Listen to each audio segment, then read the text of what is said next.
عن ابي امامة سدي بن عجلان الباهلي رضي الله تعالى عنه قال سمعت رسول الله صلى الله عليه وسلم يخطب في حجة الوداع فقال اتقوا الله وصلوا خمسكم وصوموا شهركم وأدوا زكاة أموالكم وأطيعوا ذا أمركم تدخلوا جنة ربكم رواه الترمذي۔ حضرت ابو امامہ سدی بن عجلان باہلی رضی اللہ تعالی عنہ روایت کرتے ہیں، فرماتے ہیں کہ میں نے اللہ کے رسول صلی اللہ علیہ وسلم کو حجۃ الوداع کے موقع پر آخری خطبے میں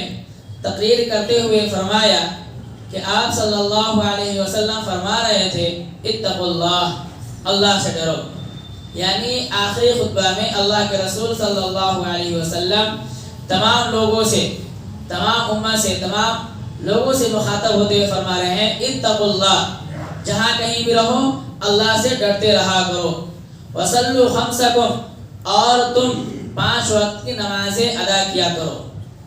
وصوموا شہرکم، اور تم اپنے مہینے کے رمضان کے روزے رکھو، وأدوا زکاة اموالکم، اور زکوٰۃ کے مال ادا کرو، وأطیعوا ذا امرکم، اور تم اپنے امیروں کی فرمانبرداری کرو، اطاعت گزار بن جاؤ، تدخلوا جنت ربکم، تم اپنے رب کے جنت میں داخل ہو جاؤ۔ یہ آخری موقع پر اللہ کے رسول صلی اللہ علیہ وسلم بنیادی جو انسان کی روزمرہ کی چیز ہے اس کو سامنے رکھ کر لوگوں سے مخاطب ہو کر فرما رہے ہیں، آخری خطبہ میں بتا رہے ہیں کہ اتقوا اللہ، جہاں کہیں بھی رہو، جہاں کہیں بھی چلے جاؤ، اللہ کا ڈر، اللہ کا خوف، اللہ کا جو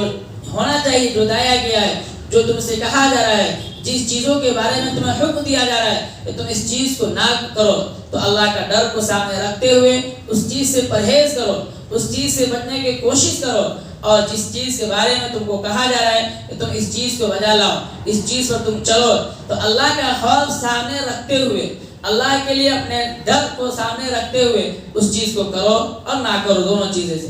اور وصلوا خمسکم، نماز پڑھو۔ آج ہم دیکھتے کیا ہیں کہ آج ہمارے مسجدیں ایسے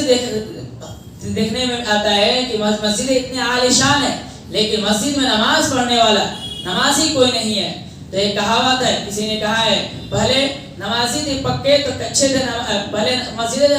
کچی تو پکے تھے نمازی، آج مسجدیں ہیں پکے تو کچے ہیں نمازی۔ یہ جو صحیح کسی نے کہا ہے کہ آج مسجد کو ہم بالکل عالیشان بناتے ہیں، لیکن مسجد کو پھول کرنے کے لیے، مسجد کو مکمل سب پوری کرنے کے لیے آج کوئی نہیں ہے۔ آج ہم صدر کے حالات دیکھتے ہیں، چند لوگ کے علاوہ کوئی نہیں ہے۔ وصوموا شہرکم، اور رمضان کے روزے رکھو۔ کیا ہم رمضان کے صحیح طریقے سے روزے رکھتے ہیں یا نہیں رکھتے ہیں، اس پر ہمیں غور کرنا چاہیے۔ اور زکوٰۃ، مال میں جو مال ہے تمہارے پاس اس میں زکوٰۃ ادا کیا کرو، یہ بھی غور کرنا چاہیے کہ اللہ نے ہمیں مال سے نوازا ہے تو کیا ہمارے مال میں دوسرے کا حصہ ہے یا نہیں ہے، کہ اس مال کو صرف ہم ہی استعمال کر رہے ہیں اور ہم ہی کھا جا رہے ہیں، کہ اس میں جو دوسروں کی جو چیزیں بتایا گیا ہے وہ اس کو ادا کر رہے ہیں یا نہیں کر رہے ہیں۔ اور اپنے امیر کے اطاعت گزار بن جاؤ، چاہے وہ امیر، جب تمہارے اوپر امیر کو مقرر کر دیا جائے، جب امیر چن دیا جائے تو اس میں اس کے ذرہ برابر بھی اس سے پرہیز نہ کرو، اس کے باتوں سے بھاگنے کی کوشش نہ کرو، بلکہ جس چیز کا وہ کرنے کا حکم دے اس چیز پر پورے اترنے کی کوشش کرو۔ تب ان چیزوں کا اگر تم کرتے ہو، روزمرہ کی خاص طور کی زندگی کے بارے میں بتایا جا رہا ہے، تو انشاءاللہ تم اپنے رب کے جنت میں داخل ہو جاؤ گے۔ تو کیا ہمیں بھی جنت چاہیے؟ ہر انسان یہی تمنا کرتا ہے، ہر انسان کی یہی خواہش ہے ہم جنت جائیں، جنت سے نہیں بچتا ہے۔ تو جنت جانے کے جو ضروری ہے اتقوا اللہ، اللہ سے ڈرتے ہوئے ان چیزوں کے بارے میں بتایا جا رہا ہے، ان چیزوں کو اپنی زندگی میں لانے کی کوشش کرو۔ اللہ تبارک و تعالی تمام لوگوں کو ان حدیثوں پر عمل کرنے والے بنائے، آمین۔ سبحان اللہ بحمدہ۔